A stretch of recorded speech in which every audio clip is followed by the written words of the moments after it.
जो जन्म जयंती है 100वीं जयंती मनाई गई और सरकार को भी झुकना पड़ा।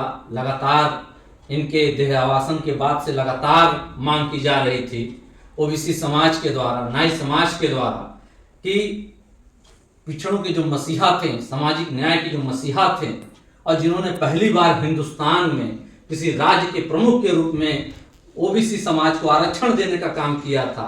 11 नवंबर 1978 का वह दिन था जब ये मुख्यमंत्री रहते हुए ओबीसी समाज के लिए बिहार में पहली बार, मतलब मंडल कमीशन की आयोग की रिपोर्ट को देने से पहले, मंडल आयोग के पहले, इन्होंने जो सामाजिक न्याय का सिद्धांत था 26% आरक्षण बिहार में देकर के कर दिया था।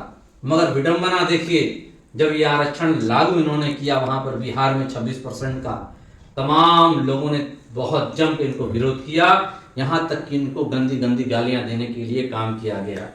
इस नाते हमारा आप सभी से आग्रह है कि आप इस महान पुरुष के, जो पिछड़ों के वास्तविक मसीहा थे, दलितों के वास्तविक मसीहा थे, जिन्होंने पिछड़ी जात की एकता को काम करने के लिए, एकजुट करने के लिए काम किया, अपने सरकार की कुर्बानी दिया, अपना पूरा जीवन इन्होंने बहुत ही समर्पित भाव से दलित, पिछड़े, वंचित लोगों के लिए, शोषितों के लिए काम किया और इन्होंने कभी सरकारी पद का नाजायज फायदा नहीं उठाया और ये परिवारवाद के हमेशा से खिलाफ रहे। मगर विडंबना देखिए, ये समाजवादी नेता थे और आज जो समाजवाद जो चल रहा है, हम देख रहे हैं वहां परिवारवाद हावी हो गया है। तो आज ओबीसी आर्मी के लोग, आज हम लोग जुटे हुए हैं, आज इनके 100वीं जन्म जयंती के अवसर पर हम लोग को संकल्प लेना चाहिए, जो इन्होंने मुहिम छेड़ा था उस मुहिम को हम आगे ले जाएंगे।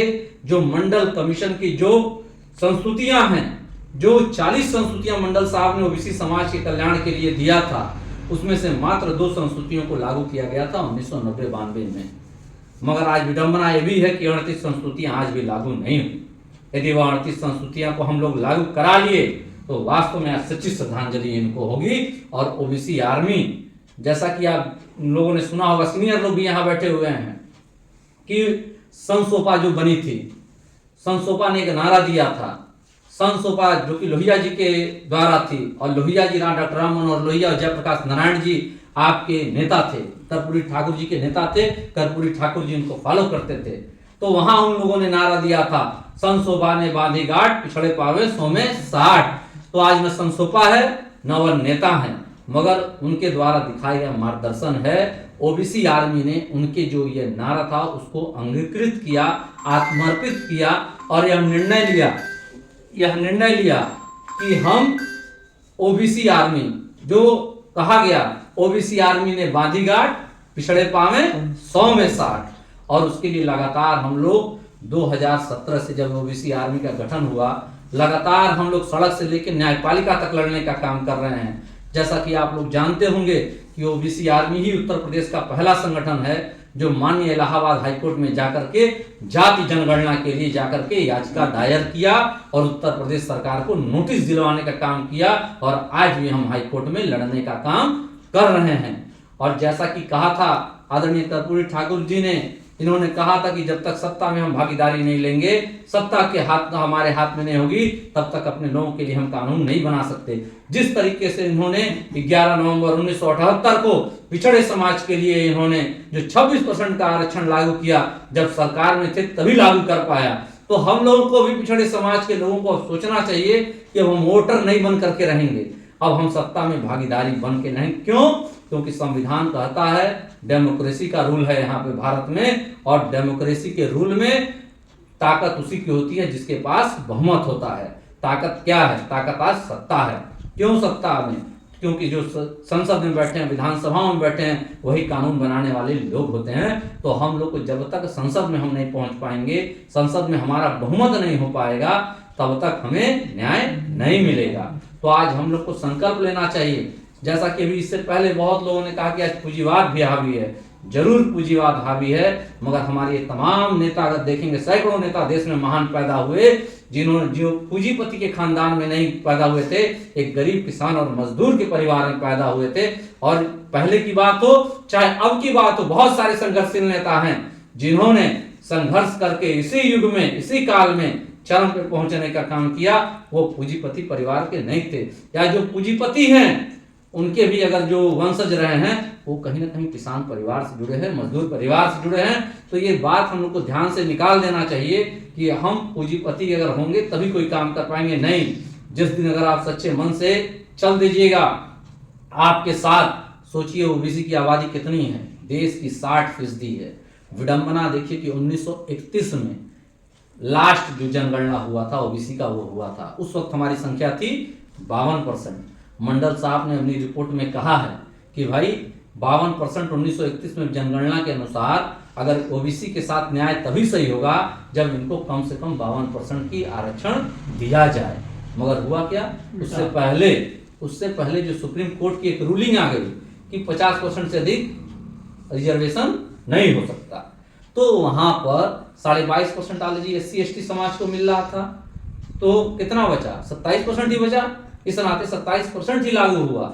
मगर देखिए विडंबना देखिए कि जब बीजेपी की गवर्नमेंट थी, मात्र 10 घंटे में EWS के लिए 10% का आरक्षण 10 घंटे के अंदर पास कर दिया गया। और हम 50 साल से लड़ रहे हैं अपने हक अधिकार के लिए। उनको तो अघोषित आरक्षण हजारों साल से मिला था, मगर हम उनका भी खिलाफत नहीं करते। उनको 10 नहीं 5% और दे दिया जाए, उनको उनकी आबादी के अनुसार 15% आरक्षण दे दिया जाए। मगर हमको आज हमारी जो आबादी है, बिहार में जातिगत जनगणना हुई, बिहार में 63% ओबीसी हैं, सोचिए। मगर आज जो पार्टियां हैं वो क्या कर रही हैं, वो वोट हमारा ले रही हैं और वो टिकट किसको दे रही हैं, 3% वालों को, 6% वालों को, 15% वालों को। संसद में किसको अधिक से अधिक भेजने का काम कर रही हैं, बेचा जा रहा है टिकट। जो सच बात मैं बता रहा हूँ, ठीक है। आज देखिए सुप्रीम कोर्ट में क्या आपका कोई एक भी जज है, नहीं है। मगर आबादी किसकी सबसे अधिक है देश में, हमारी आपकी है।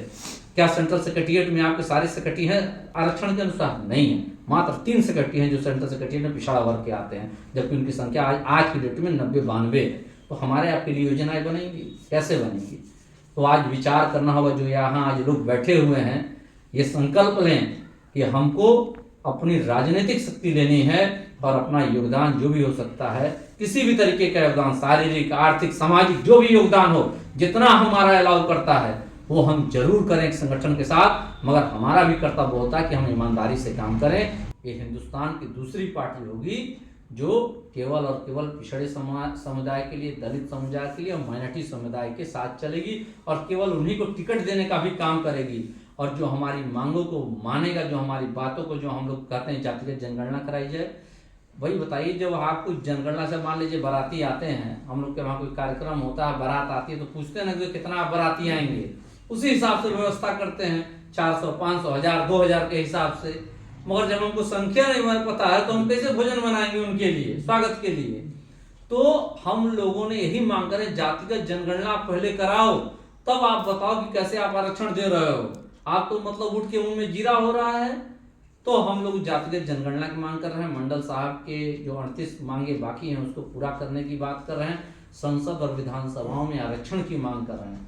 SC/ST के लिए तो आरक्षण है, उनका सीट रिजर्व है, मगर क्या हमारे लिए रिजर्व है, पिछड़े समाज के लिए नहीं रिजर्व है। तो ये रिजर्वेशन होगा तभी हम विधानसभाओं में और संसद में जाके कानून बनाने वाले लोग बन पाएंगे। तो जो आज हमारा कहने का इस अवसर पर यही तात्पर्य है कि अब हम लोगों को एक होना चाहिए। भटकाने वाली शक्तियां आपके पीछे भटका रही हैं, हमारे दिमाग को डाइवर्ट कर रही हैं। कहाँ पे, धर्म के नाम पे। हमसे बड़ा धर्मावलंबी कौन है, हमारे तो दिल में राम रहते हैं। और असली राम राज तो वो है जहाँ दया करुणा है, भावनाएं हैं। जहाँ दया करुणा भावना नहीं है वो कैसा राम राज्य भाई। अगर हमारे शाम को अगर हम भूखा पेट सो जाएं और हम राम राम कहें तो इससे पेट भरेगा, नहीं भरेगा। राम जी ने कहा है कि भाई अगर कोई भूखा है, कोई तकलीफ में है, कोई पीड़ा में है, कोई दर्द में है, उसको जाके तुम सुख पहुंचा दो, यही हमारे लिए सबसे बड़ी पूजा है।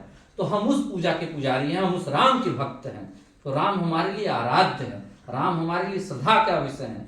ये बार बार हमने कई जगह इस चीज को बोला।